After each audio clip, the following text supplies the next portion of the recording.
টেক্কা যে টিজারটা বেরিয়েছে, মানে দেবদার আপকামিং মুভি টেক্কা, এই মুভি যে একটা টিজার আসার কথা ছিল আজকে, সেটা আজকে বেরিয়ে গেছে এবং আমি দেখেও নিয়েছি। টিজারটা শুরু হয় দেব একটা বাচ্চা মেয়েকে কিডন্যাপ করে। এবারে কিডন্যাপ করে সে তাকে নিয়ে চলে যায় অন্য জায়গাতে। এবারে দেবদা সে একটা গুন্ডা টাইপের লোক, ঠিক আছে। এবার সে গুন্ডা টাইপের লোক, কিন্তু সে গুন্ডা আসলে নয়, সে ভালো, মানে মানুষকে কিছু ভালো কিছু বার্তা সে দিতে চায়, কিন্তু মানুষ সেই বার্তাটা গ্রহণ করছে না। বুঝতে পেরেছেন?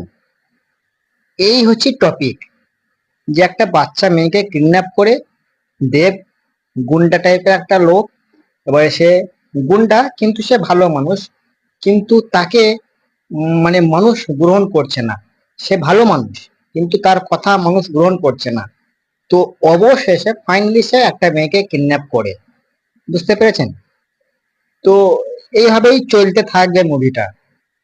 এবার টিজারটা আমাকে কিন্তু খুব সুন্দর লেগেছে, খুবই সুন্দর লেগেছে টিজারটা। যে টিজারটা ভালো লাগেনি আমাকে তা কিন্তু নয়, খুবই সুন্দর লেগেছে। দেবদার এই মুভিটা টেক্কা আউটস্ট্যান্ডিং একটা মুভি হতে চলেছে। আপকামিং মুভি কবে রিলিজ করবে সেটা আমি জানতে পারছি না। তো একটা কথা বলে রাখি, এই মুভিটা ভালো হবে না কেন, কেন ভালো হবে না?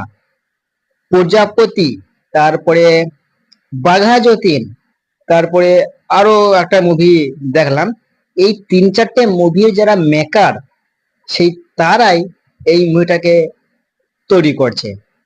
এই ফিল্মটার মেকারও ওই প্রজাপতির মেকার। বুঝতে পেরেছেন? তো এই হচ্ছে গল্প, আর এই হচ্ছে বিষয়। তাহলে কেন মুভিটা হিট হবে না? হিট হবে, এবং দেবদা হচ্ছে আলাদা লেভেলের সুপারস্টার। ওনার মুভি হিট হবে না তা কিন্তু কোনো কথাই নেই, ওনার মুভি হিট হবে। ঠিক আছে, তো আজকের মতো ভিডিও এখানে শেষ করছি। তো বাই।